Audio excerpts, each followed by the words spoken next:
we're dealing with the biggest story of the millennium. Visits to planet Earth by alien spacecraft, successful cover-up of the best data, bodies and wreckage, for 58 years. The bottom line is I don't believe the claim of the Air Force that all sightings can be explained. This is the biggest secret in the history of the human race, and particularly in the history of modern government. We are being engaged as a planet and as a species by other beings. The Canadian government is how I actually proved that the U.S. government was covering up their collection of UFO sightings and records. America and Britain have made it very clear to a lot of countries who have the same sort of sightings and the same resources that this is something that they better not let out, not until we say it's okay. If we would get off of this ego trip, this Western scientific ego trip, we would not become the virus of the universe that we are. Nobody really wants us out there. The dependence on oil could be ended overnight. We're being slowly conditioned to understand that there is life outside this planet and that we probably live in a universe and a galaxy teeming with life. I had my own UFO sighting and said, well, case closed. There's nothing like seeing one for yourself to end the debate. I'm absolutely sure that we are not alone in this universe. We invite you now to come with us upon a great and wondrous journey, an adventure perhaps into your very own past, present and future. See and hear the real stories, and most importantly, be introduced to the actual individuals who have volunteered to come forward to speak the truth.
Do flying saucers exist? Are extraterrestrials real? Is there a government cover-up? For nearly 60 years, denial has been the only official position of the governments of the world relative to UFOs, alien abductions and extraterrestrial contactee reports. Endless debates have raged over the thousands of documented cases that have been brought forward without official recognition. Some have been monumental incidents involving hundreds or even thousands of people. Roswell, New Mexico, USA, July the 4th, 1947. A flying disc crashed. The debris and alien bodies were flown to Wright Field Air Force Base in Dayton, Ohio. Suffolk, England. Rendlesham Forest, December the 26th to 28th, 1980. A triangular-shaped object illuminated the entire forest with white light. The object had a pulsing red light on top and a bank of blue lights underneath. It left ground traces and radioactive anomalies. This was a multiple witness sighting by military personnel. Belgium. The Belgium Wave, October 1989 to 1990. Hundreds of reports of lighted objects frequently described as enormous and triangular in shape. Air Force F-16s chased many of these objects. The Belgian government cooperated with civilian UFO investigators. Arizona, USA. The Phoenix Lights, March the 13th, 1997. A huge V-shaped object hovered over Phoenix for 10 to 15 minutes, observed by tens of thousands of people. Mexico. The Mexico Flap. Hundreds of objects appearing alone and in clusters appear throughout Mexico, observed by tens of thousands of people.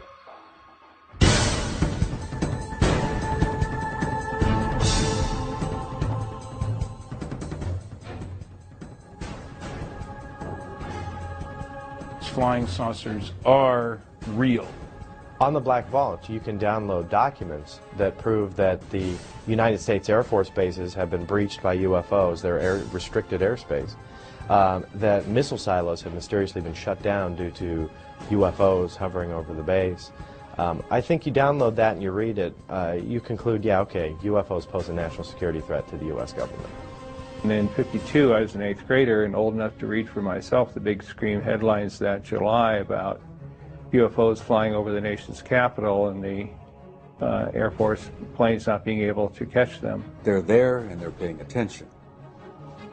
Incidents happened in the Soviet Union before it collapsed. Incidents happened all over the northern U.S., at ICBM bases, where they came down, hovered over the silos, played hell with the electronics. Pictures were taken. Hundreds of witnesses watched them. It's highly classified. You'll never hear that, except from whistleblowers and big mouths like me.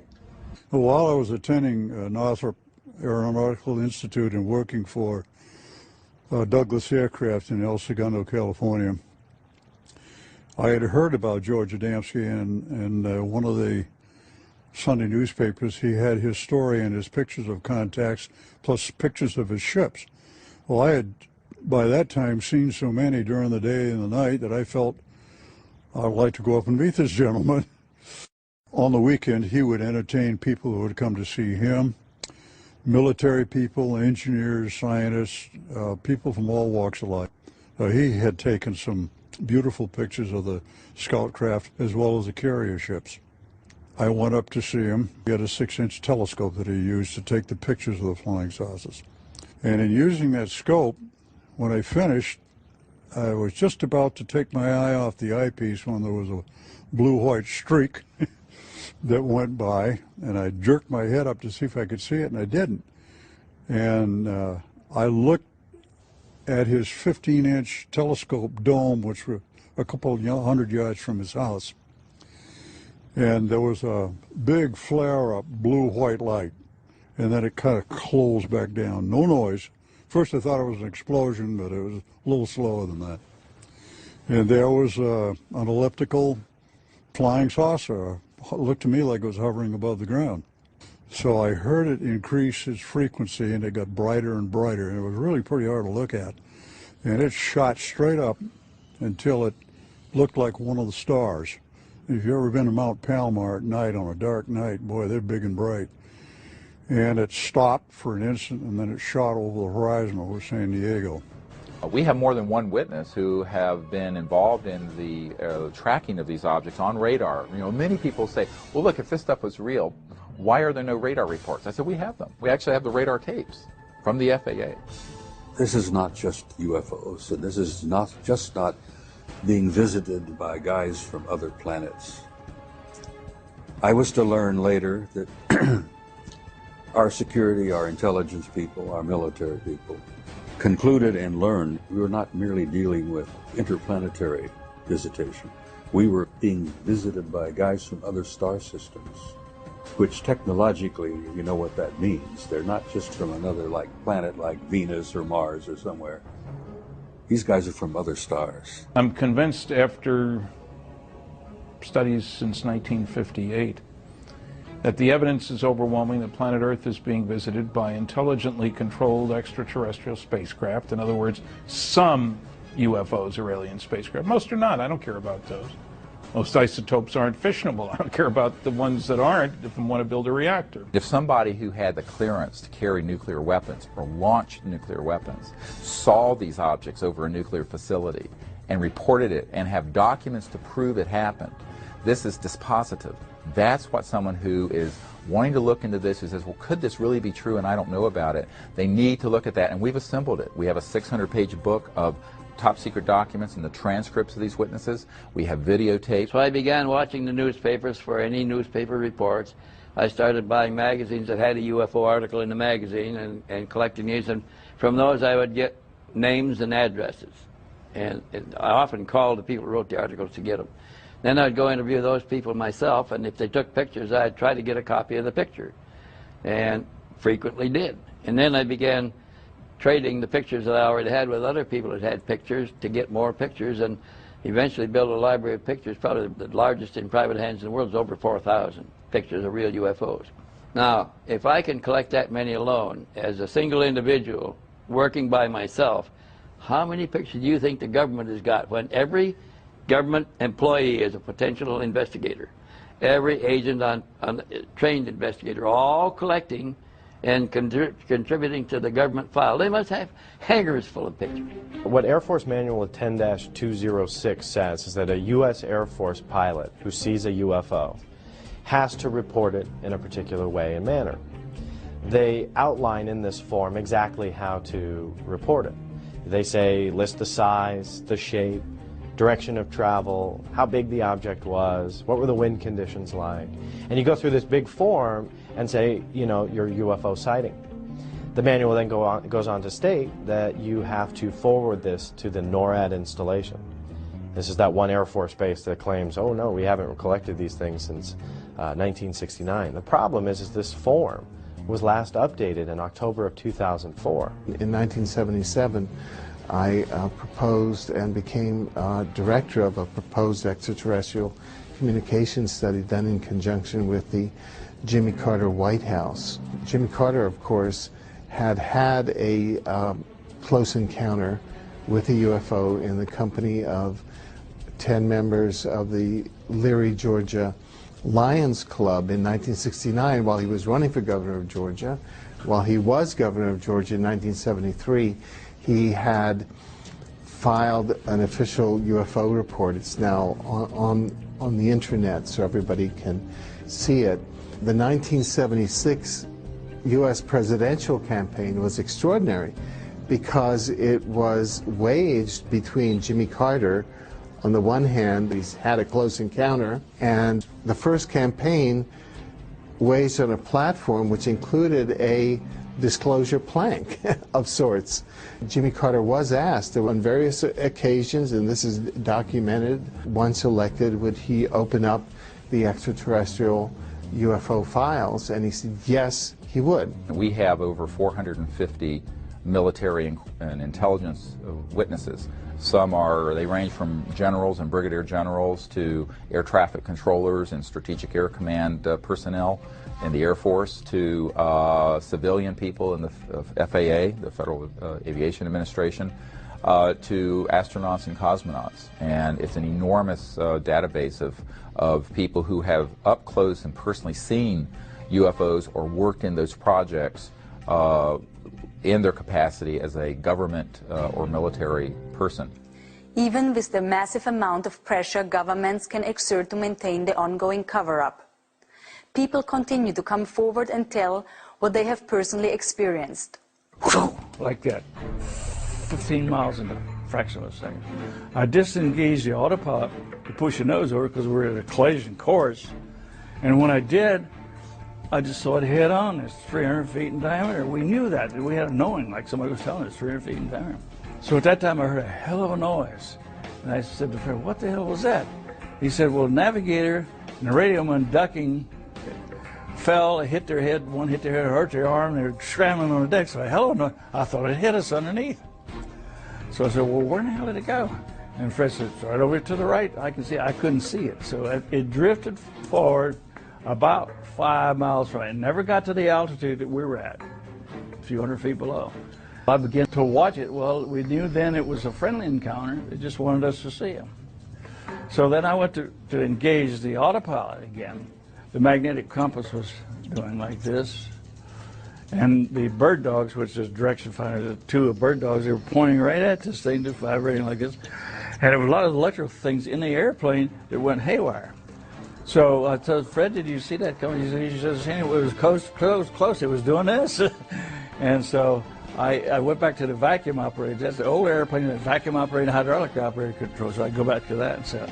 So then we sat there and watched it for a while because it just paced us, stayed with us. And so the other crew wanted to land at large engines, so I had sent back. They came forward. Al Jones, which was the original plane commander, took my seat and was still there. He was watching it. And as I was walking back aft, he decided he was going to chase it. And so he disengaged. When I get back aft, I wanted to see how the passengers do it. They're all on the right-hand side. They could see it underneath the wing. And then, I recognized the doctor back. He was a psychiatrist out of Bethesda, Naval Hospital, plus a lot of other things. So I better talk to him first. So Cornell said, "Did you see what we saw, Doc?" He grinned at me and looked me straight down. Yeah, and he says, "Yeah, that was a flying saucer." I didn't look at it. I don't believe in such things. When I was 16 years old, I was walking down the street in Arlington, Virginia, and saw 7 red light type UFOs over Washington that made headlines around the world. And since then, I've seen 8 alien vehicles on 8 occasions. The sightings I've had are more things flying right by or bluish-green orb things. I've had 5 sightings. Never reported them because I don't need the grief. But the trick is you can't mention the company name or be in company uniform. 2 of my friends, excellent pilots. One of them was a famous pilot, and they both got fired for doing interviews like this, but they were in uniform. Since I've been a child, I'm looking up into the sky thinking, is there more than just us human beings in this huge universe? And now I do believe there is more life forms, different life forms, and more dimensions than we can perceive. I've had several sightings. Probably the closest sighting would have been back in 1974. I was driving back between Ottawa and Montreal, going towards Montreal. And I remember going on the highway, and we came within literally probably several hundred feet of a huge, huge ship. And at first, we were driving away here, and I'm thinking, am I really seeing this? And we slowed down and sort of peeked out, and an enormous, enormous ship. I would have to say that it was two, three times the size of a 747. And it completely silently glided over across the highway, and we saw it go off into the distance. So there was no mistaking that that was not anything at that time that would have existed conventionally or militarily. I was a lieutenant from the Bulgarian Air Force. My plane was MiG-21. What I believe there is much more going on than we can see with our naked eye. Being in the 3rd Battalion, 7th Marine Regiment, we were pretty active. We were on the East Coast in an area called the Punch Bowl, which is just down the road from Heartbreak Ridge. We had a lull in the fighting, so we just sat around and played poker. And somebody looked up and said, "What the heck is that?" We all looked up, and there was, it looked for all the world like a chrome hubcap setting up above us. And if you looked at it, it kind of had a watery, shimmery look and a little bit bluish white periphery. And from time to time, it would appear to be elliptical and sometimes circular. So imagine it was rocking a little bit. And it's just a hint of a dome sometimes on it. But we watched it, and our colonel came out and took a look at it. He made a phone call. Pretty soon, 4 F-86D model Sabre jets came out, and they tried to get to the object. And it appeared that they hit some barrier that you couldn't see, because they would stall out and do a 1.5 turn spin and then pull out at the bottom. Flying saucer finally decided to leave and got very, very bright. And it was pretty difficult to look directly at it. But it rose straight up and it went through the overcast. Now, when it went through the overcast, there were 3 black rings that radiated from the flange of the craft and went from the flange of the craft all the way over the horizon with no sound at all. And what it looked like was somebody dropping a pebble in a glassy pool of water, and the rings were spreading out. In January of 05, 5:24 in the evening, I was driving south on Interstate 25, south of Denver, and I see this black object coming up the road, above the road, in the sky. And I thought, that's curious, what is that? As I get close, as we close, I see that it is a solid object. I thought it might have been Canadian geese for a start. I thought it might have been a piece of plastic blown up in the breeze like a kite. But I could see it was a solid object It was not affected by a breeze in any way. It was flying on a straight course. It looked black. It may have been some color, but because it was silhouetted against the sky, it looked very dark. It looked like a plank. It looked like a board, an oblong shape. It was bizarre. It had a couple of little bumps on the leading edge on one end. I thought, well, if it's just junk, that would be random, perhaps. It certainly wouldn't be symmetrical. And I looked out the other side, and sure enough, it had the identical bumps on the other side of the leading edge.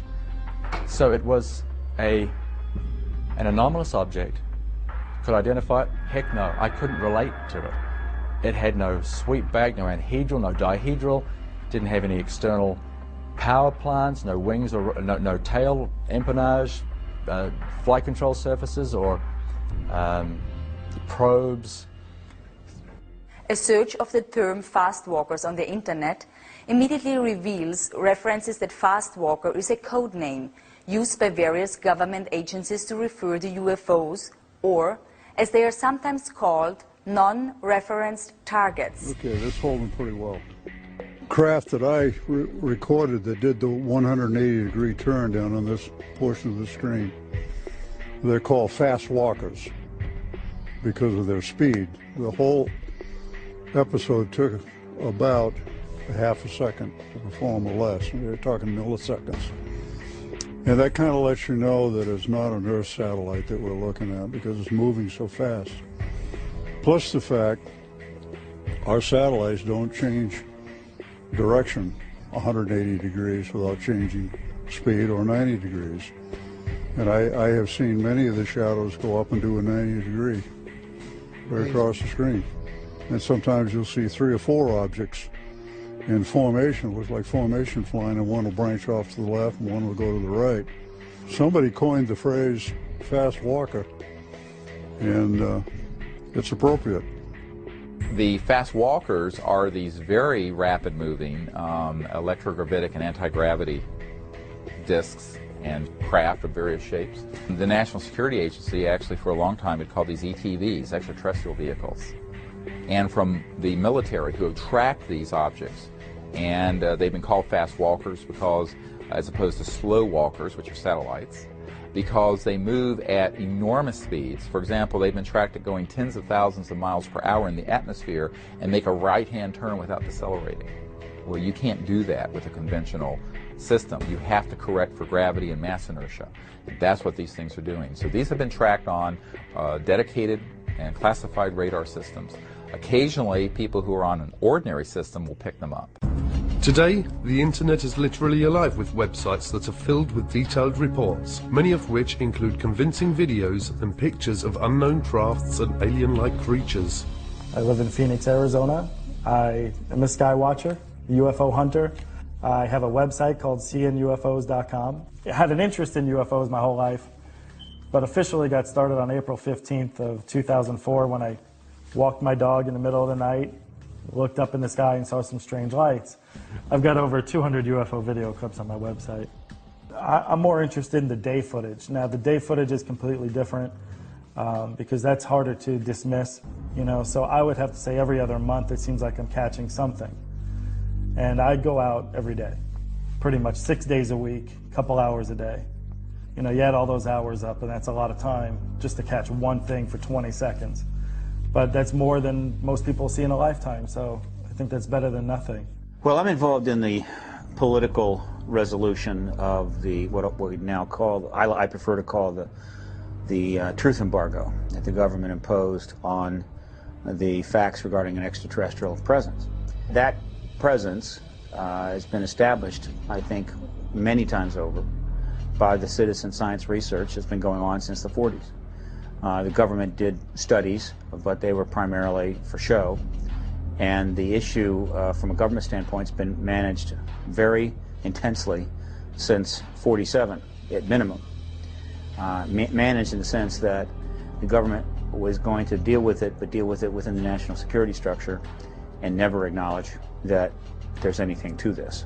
But in fact there is. I mean, we are being engaged as a planet and as a species by other beings. Possibly multiple species. This has just been proven beyond any doubt at all. Anyone who reads the research who isn't compromised by being either an idiot or in the employ of the government management of the issue can only arrive at one conclusion. The evidence is overwhelming. Videotape, daylight discs, nighttime discs, photographs, direct pilot sightings by the thousands, millions of sightings around the world, direct testimony from direct government involvement, and of course you've got an entire contactee body of evidence that's now in the tens of thousands of reports. Now, like never before, astounding events are transcending national and geographical boundaries, currently happening in Brazil and Mexico. Unprecedented UFO sightings are sweeping the entire area of South and Central America. Does the key to understanding UFOs and aliens and their relationship with each of us lay in being able to simply perceive what is in a higher spectrum, like seeing the infrared range or other dimensional frequencies? Images gathered from infrared cameras in Mexico and the special cameras used in Brazil seem to indicate that the aliens and their crafts may in fact be all around us. Jaime Maussan is one of Mexico's foremost journalists. Internationally known and respected for more than 3 decades of journalistic work, his investigations and reporting in the UFO field have made him an icon to UFO researchers worldwide. Jaime's weekly network television show, 60 Minutes, in Mexico reaches millions of people each week and regularly carries segments on the subject of UFOs. This flap has been recorded in video. It means that we have evidence to prove that something is really happening in the Mexican Republic. The video camera had become the most important instrument to really capture this new reality. Even the Mexican Army, the Air Force in Mexico, recorded UFOs. That the video was given to me, and I released that to the world. In that case, that happened on March the 5th, 2004. The soldiers were able to record something that they couldn't see with their own eyes. And that's amazing. That was the first time someone recorded something that they weren't able to see.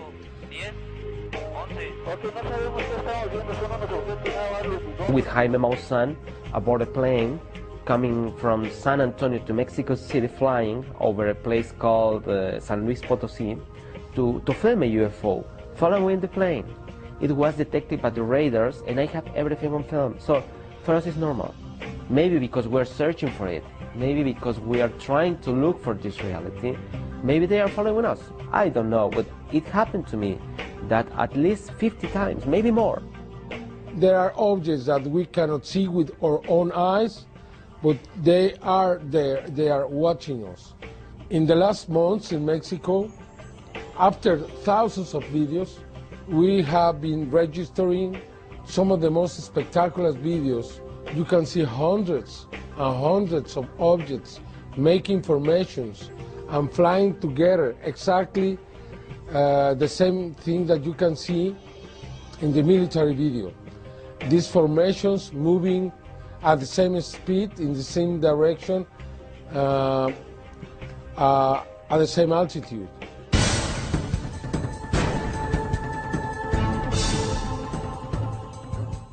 As the more one researches, the more one discovers that literally tens of thousands of very credible people of every age, occupation and nationality are claiming that they have had personal contact with either aliens or interdimensional beings. Credible researchers now say that as many as 60 different species of intelligent, superconscious beings have been interacting with humanity for millions of years. Physically, they're humanoid. Their skin is as white as a piece of paper. Throughout much of their adult life, they're the same height that I am, 5'11", 6 feet tall. Their eyes are perhaps twice as large as ours. They're typically blue eyes with white pupils, although when they get older, especially the men, their eyes take on a pink shade. Their eyes stretch further around the sides of their head than human eyes do, and their ears and their nose are only about half the size of human ears and noses, and their ears lay back along the side of their head more than a human does. Their lips are not as prominent as humans, and they don't have teeth, they just have ridges, because they're plant eaters, they don't eat meat. How can we know for sure exactly how many extraterrestrial races are visiting us or interacting with humanity? I mean, there are different sources disclosing some of that information. I found the most credible to be whistleblowers, people who have worked in these various secret projects, who in some way have kind of been given information that gives them an idea of exactly how many races are here. One of those sources is a sergeant who worked for 22 years in the Air Force, Clifford Stone, and he was involved in these top secret projects that involved the retrieval of crashed discs.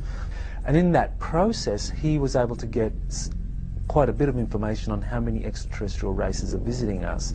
And he came up with the figure of 57. Others have come up with slightly more. Another prominent whistleblower or a former employee of the CIA is John Lear, and he talks about over 60 races that are visiting the Earth. On one night, I saw between 200 and 300 different tall white individuals. There were so many I couldn't count them, lined up along the mountains to the east up along where the ammunition bunker was.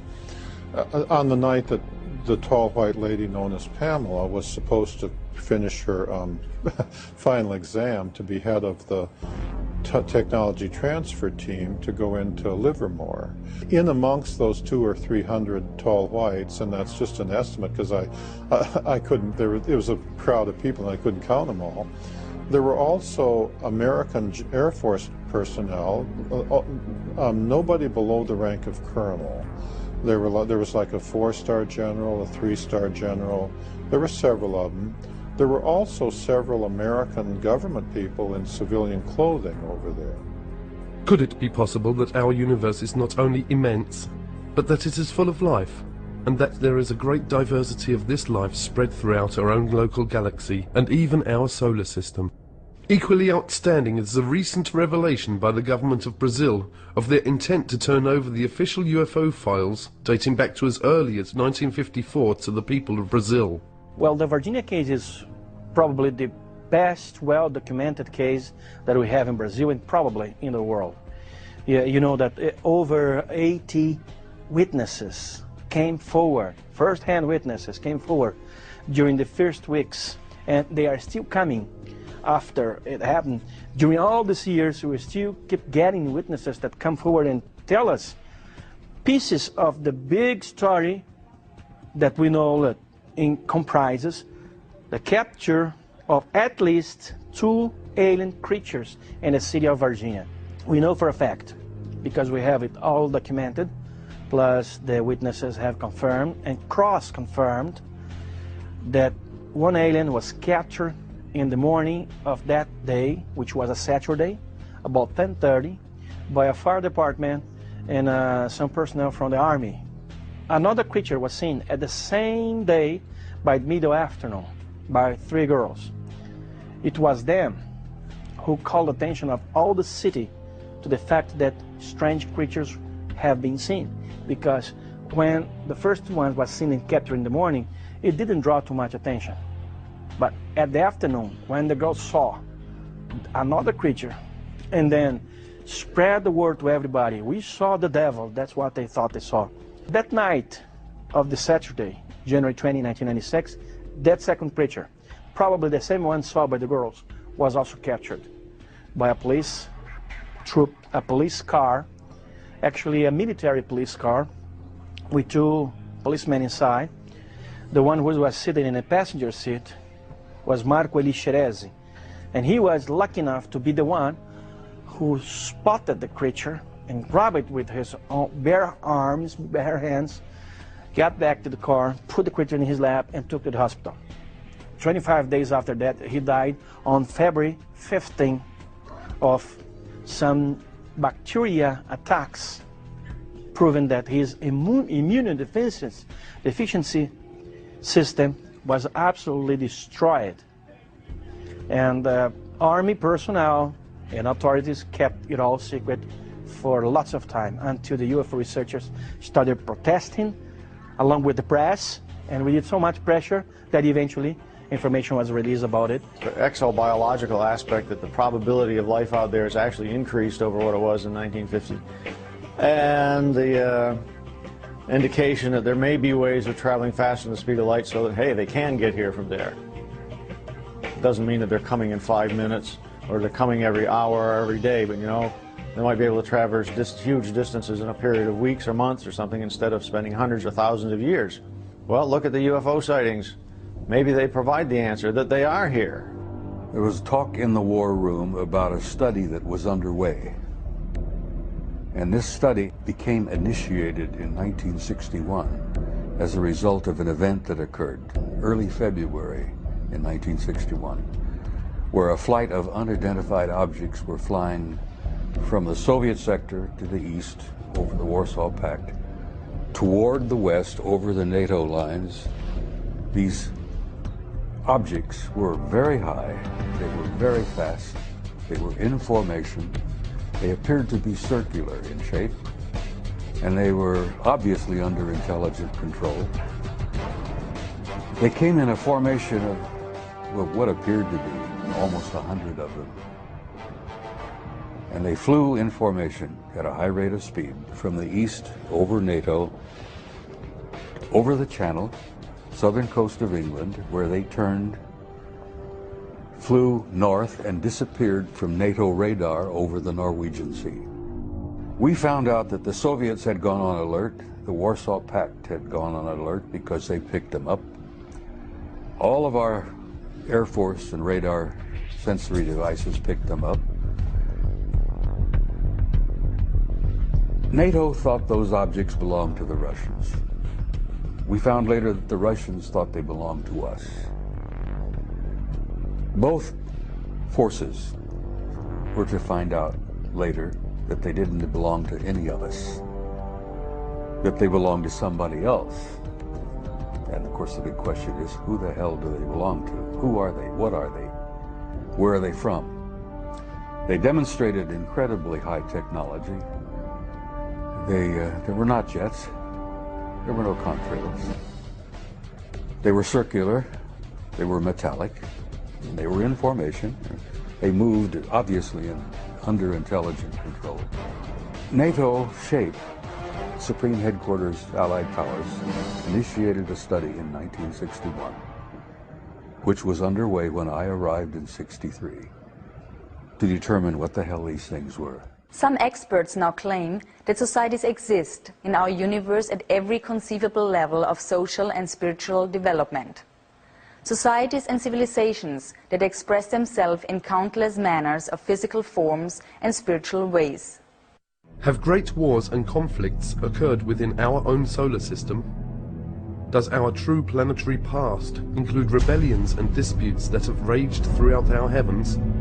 In our distant past, have massive spacecrafts rained destruction down from the heavens, ravishing continents and destroying advanced civilizations? Genesis 6:1. When men began to increase in number on the earth, and daughters were born to them, the sons of God saw that the daughters of men were beautiful, and they married any of them they chose. The historical record is plain. This has been a phenomenon that's been around since our recorded history. The Vedas, the Hindu Vedas, which are among the oldest writings in the world, talk about the flying Brahmas and how that they were used to launch weapons and blow up cities and all this stuff. You know, again, we've got Ezekiel, and it just goes all the way back. So they've been here all along. If their game plan was like an Independence Day type invasion where they're going to blow up everything and eat everybody or whatever, it would have happened long before now. My main question was, is God out there too? If God's on this planet, is he out there too? And those questions were answered by reading the Bible. And that really set me on this journey to understanding the abduction phenomenon. What is the reasoning for this? Who's doing this? And all of those questions that we all ask. We think of aliens and we think of angels as divine beings that we have no idea of and we don't see, we don't communicate with on a daily basis. But it is not only the Bible and other holy works that are filled with references to UFOs and extraterrestrials. Drawings, paintings, stone carvings, and even coins reflect strange humanoid-like creatures and their flying crafts. Serious researchers now say that the real question is not whether there are abductions occurring, but are the abductions to help or to harm us? And the Greys were authorized to, sort of like a Noah's Ark, to develop a full genetic and DNA bank of all flora and fauna on this planet so as to replant it centuries down the road after the catastrophe. Can you imagine any president, whether it be Bush or Clinton or whatever, standing before the public and saying, yes, I am aware that we have this joint program with some aliens to upgrade our biological computers, to build better bodies to house our souls in future incarnations. They can't talk about things like that. He wouldn't be able to do the job we hired him to do.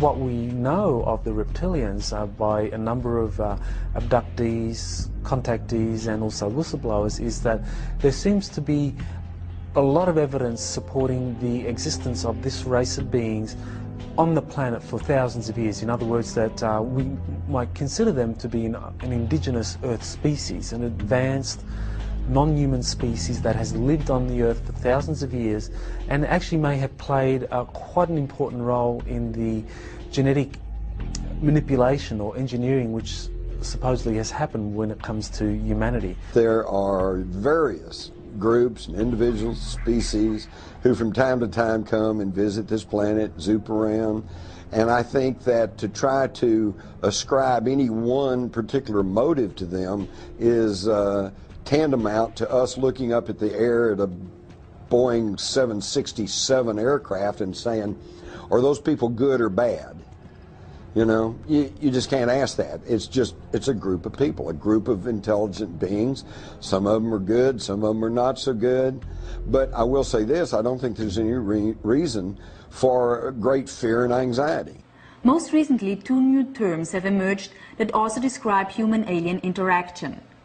The most widely used is the word experiencer for those who have had some sort of experience, good or bad, and participator, which has been coined to explain the cases where the individual may have been an abductee originally, but has transcended that situation by now volunteering to participate with his abductors.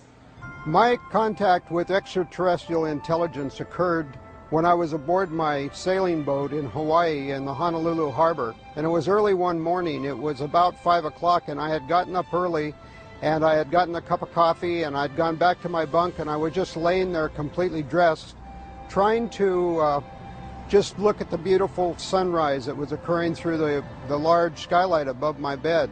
Then suddenly the most incredible energy enveloped me, and the whole room began to like glow and glisten, and a beautiful woman materialized right next to my bed.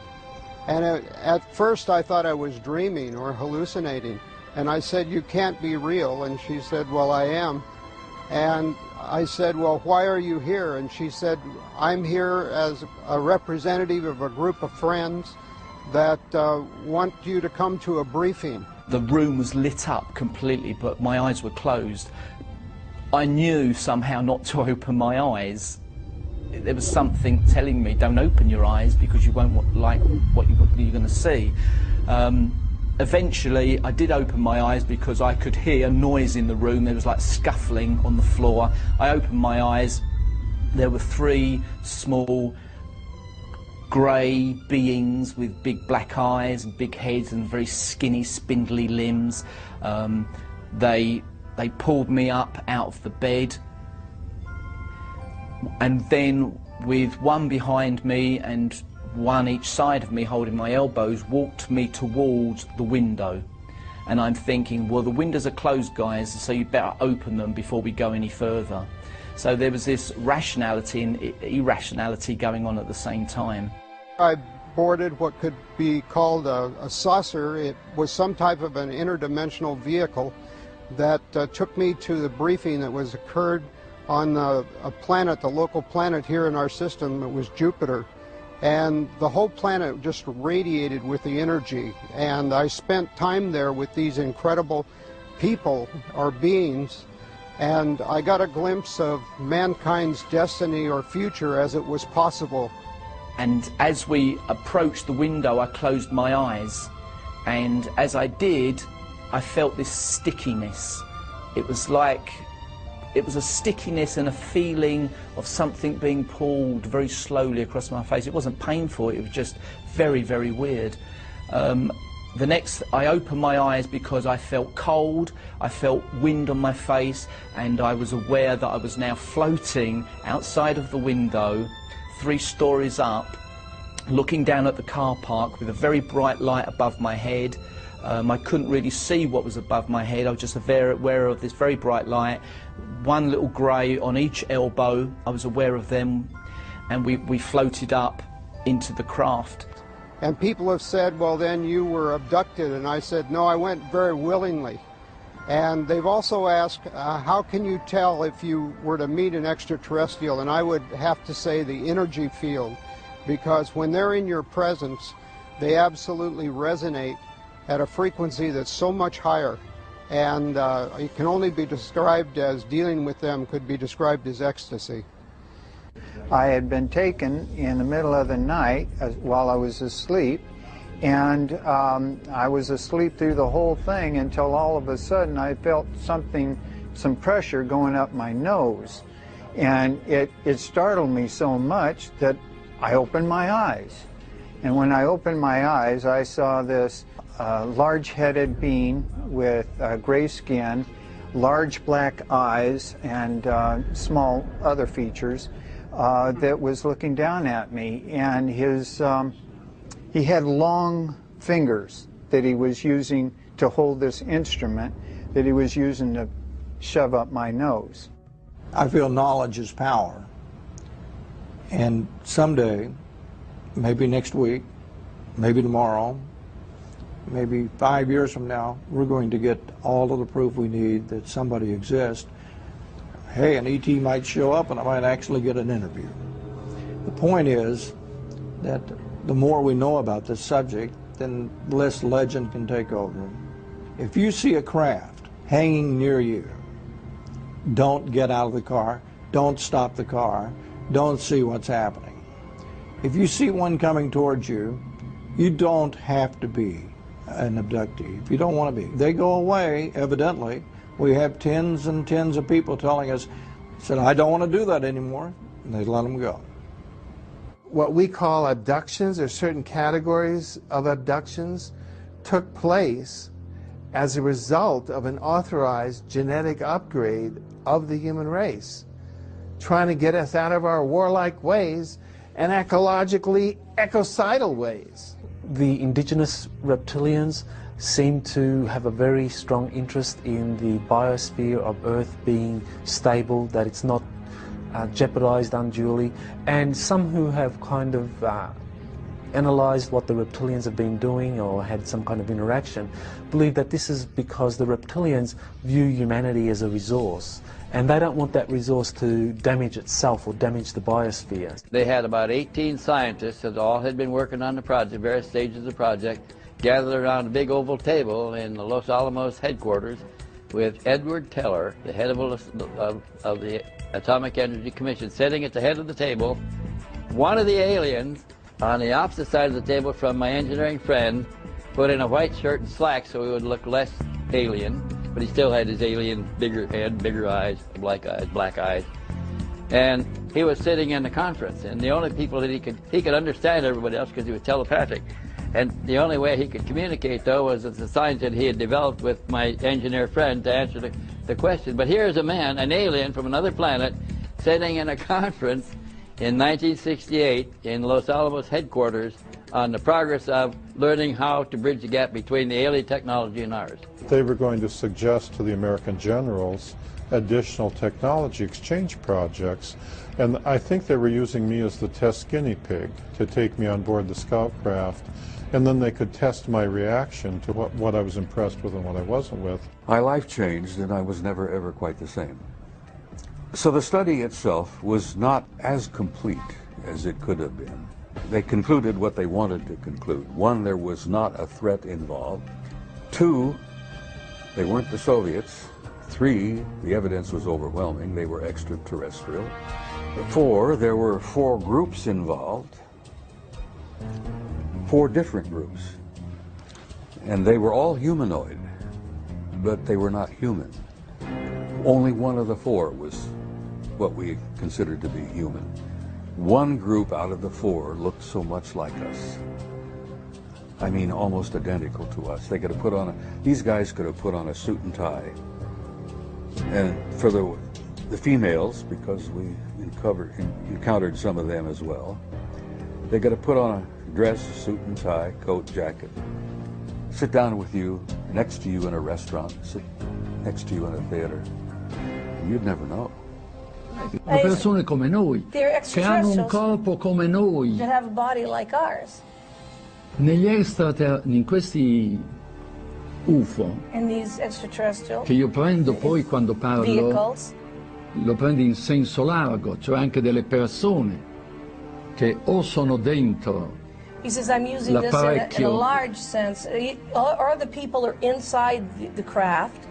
ma questo è molto molto difficile pensarlo, oppure comandano, ma sono distanze enormi.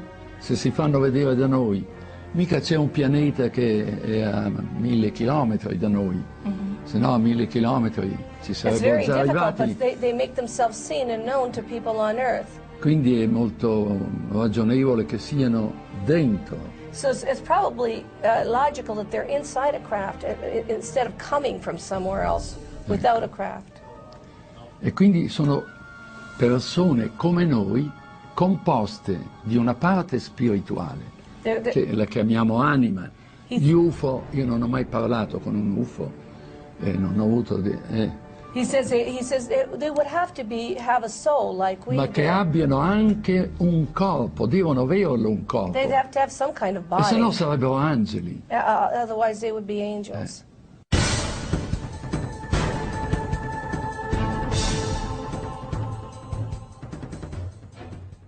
How can countries, one of which actually borders with the United States, be having UFO visitations by the hundreds when other major nations of our world insist that they are not? And even more importantly, how can these countries' governmental policies, both official and otherwise, be that they never have had UFO or alien contact? The only logical explanation is in fact that governments are willing to lie. For the past 9 years, I've been researching into the United States government files on what they have on the UFO phenomenon and all sorts of different conspiracies. And I've reached 183,000 pages of government documents on the internet. There is a political block, what I call a truth embargo, instituted by the government, that they are not ready to formally acknowledge this, quote, presence. Anything that involved absolute proof, like hardware and bodies, was siphoned off completely into another track. They just can't allow information to come out overnight so people would be perturbed and actually demand that something be done about it. They stonewall it, deny it, lie about it for, 30, 40 years, and then finally just announce it as if it's fact, and everybody goes, yeah, okay. It's clear we're dealing with a cosmic Watergate, meaning some few people within major governments have known since at least July 1947, when 2 crashed flying saucers and several alien bodies were recovered in New Mexico, that indeed some UFOs are alien spacecraft. The government set up Project Blue Book, the Air Force did, in order to investigate this subject on a, you might say, a low level. Researchers, mostly regular citizens, have proven without a doubt there's an extraterrestrial presence. We're being engaged. The evidence is overwhelming. And in some cases you can actually point to where the Air Force explanation completely contradicts what's inside the sighting report itself. The word UFO is actually a disinformation term that was invented after they knew that they weren't unidentified and they knew they didn't fly. So it's sort of a mind play. When the first evidence of ET visitation and hardware and so on came along, the U.S. government took the attitude that we couldn't release this to the general public because it had extreme implications for defense. We don't want our enemies to know that we've got one, because then they might try to get one. To the extent that we might be able to back engineer the technology, we don't want to tell somebody else that we're trying to do such a thing.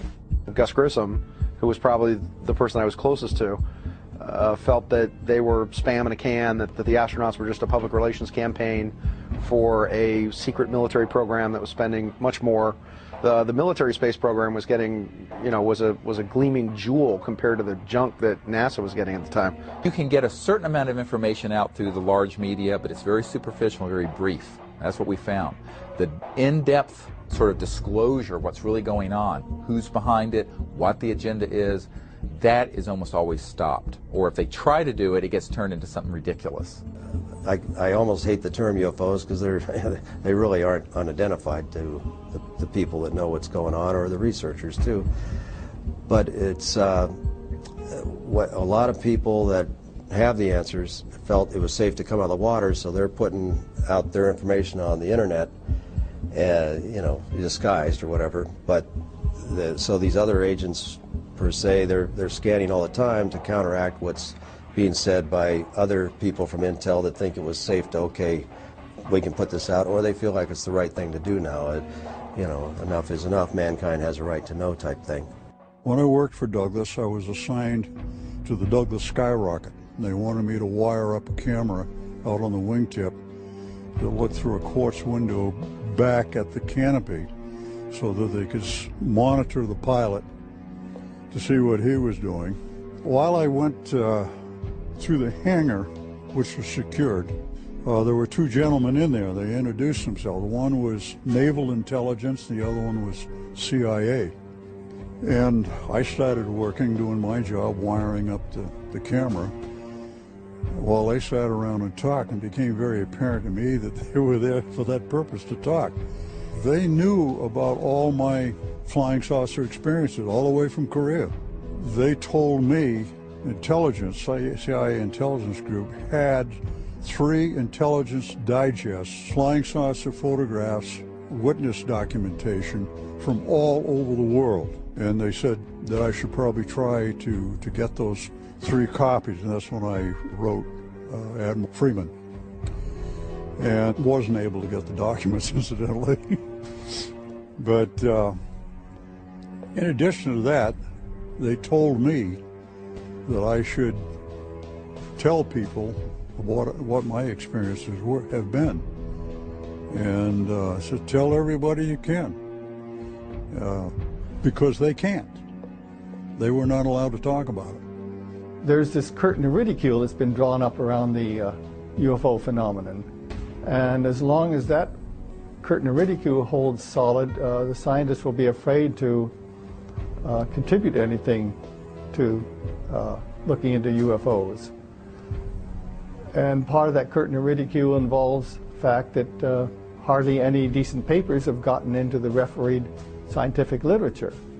So that curtain of ridicule may be slightly opened up now that they have a paper that they can refer to, and if they feel like writing to their own papers on UFOs.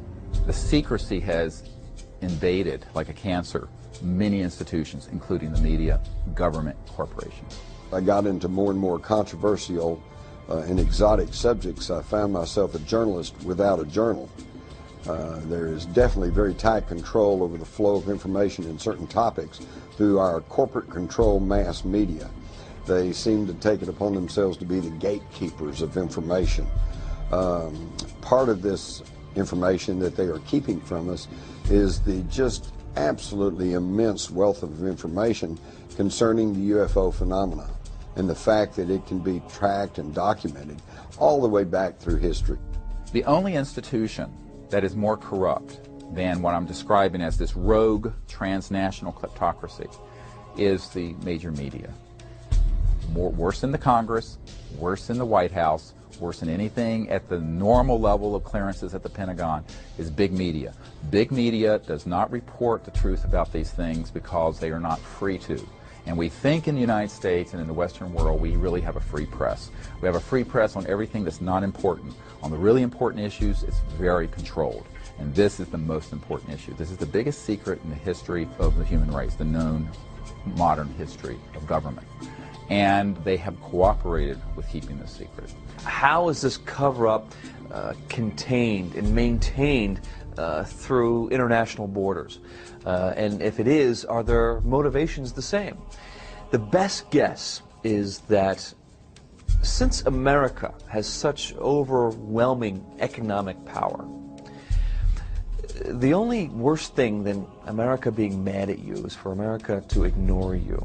There are so many countries, economies depend on America that I think that they take their orders from America in some ways. When it comes to the cover-up, I think that's one of them. The U.S. government is not only pressuring Brazilian government, but it's making pressure over almost all countries that are somehow aligned, politically aligned to the United States. Now, all South America, except maybe for Chile and Venezuela, who has Chavez, who's a rebel, all the rest of Latin America is very aligned to U.S. politics. So all these countries will do just exactly U.S. President tells them. It is keep this under wraps. Recent media polls show that over 100 million people in the United States alone believe that there is some form of extraterrestrial life. 45% believe that the Earth has been visited by extraterrestrial beings. Nationally known journalists continue to turn a deaf ear to the public's demands for true investigative reporting on a daily basis, accepting instead the dribble of denial from numerous government agencies as fact, while refusing to interview the legions of researchers who have made serious scientific investigation of UFOs and alien contact their life's work. What else are the governments of the world not saying? What if there is positive proof that UFOs do in fact exist?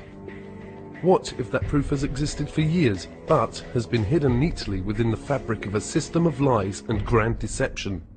We need to be very concerned about the way in which this whole area has been managed by the national security agencies responsible. By maintaining secrecy, keeping people in the dark, it means that we really don't know whether this secrecy and withholding the information, withholding the technologies from the general public arena is really for the best interest of all of us.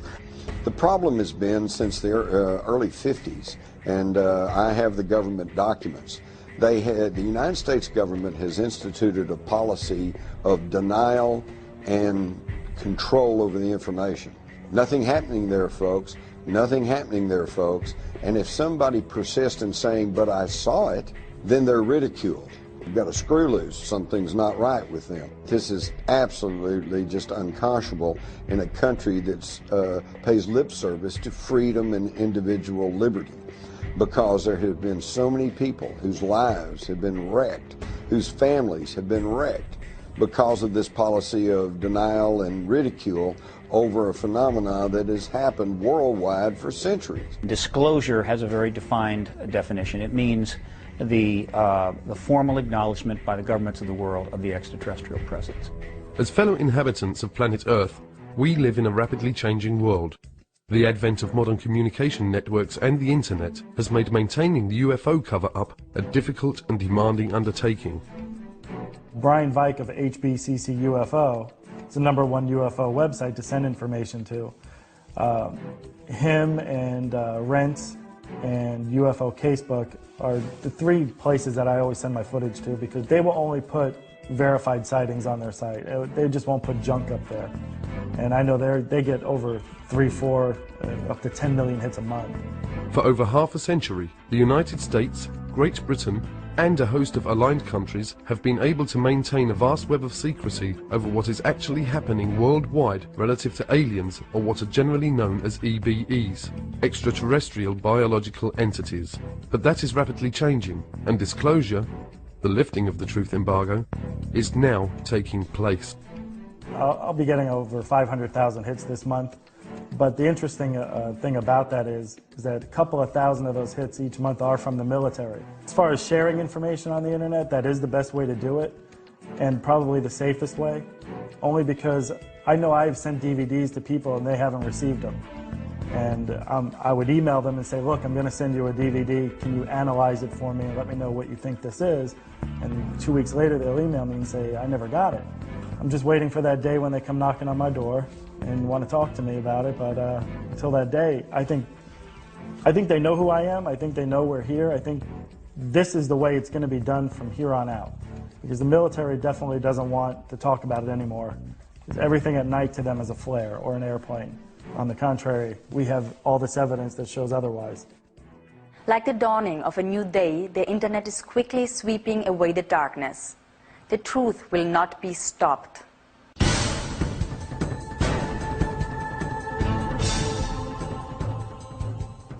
We're in this strange reality, which we're caught between two worlds, between two paradigms.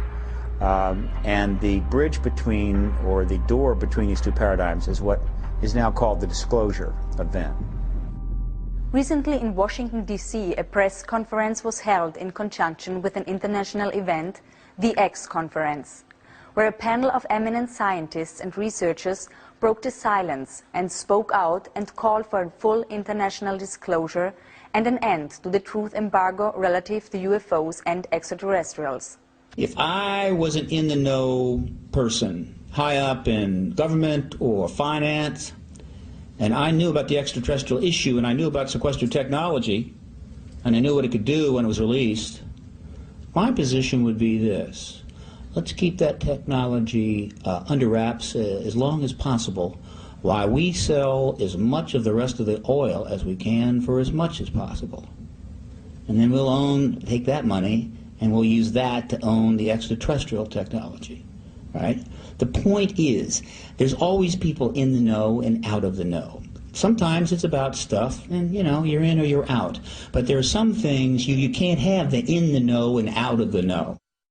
Basically, what we're calling on today is for the government of the United States to take the issue of extraterrestrial life, where it has been stuck in conflict and for the last 60 years, and take it out of the military intelligence agencies and put it into the Department of Education and the scientific departments where it belongs. Take it out of the threat scenario agencies where it is funded as a potential threat, and put it into the opportunity agencies where it is funded as a matter of education and advancement of knowledge for mutual benefit. There is an overwhelming mass of proven, real government documents that have been released largely through the Freedom of Information Act that show decades of, for example, airspace violations, very sensitive places, by objects doing what appear to be the impossible. We have these documents from the 1940s, we have them from the 1950s, we have them from the 1960s, 70s, 80s, and beyond.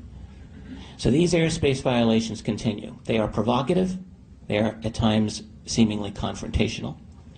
You have pilots who have been charged with going up to get these things, and they have described them at times saying, yes, it appears to be a metallic disc-shaped, there it goes. I began on this topic by trying to do reverse engineering on gravity control devices in 1968, but now I'm officially looking at leaked question documents. And some of the documents tell an amazing story.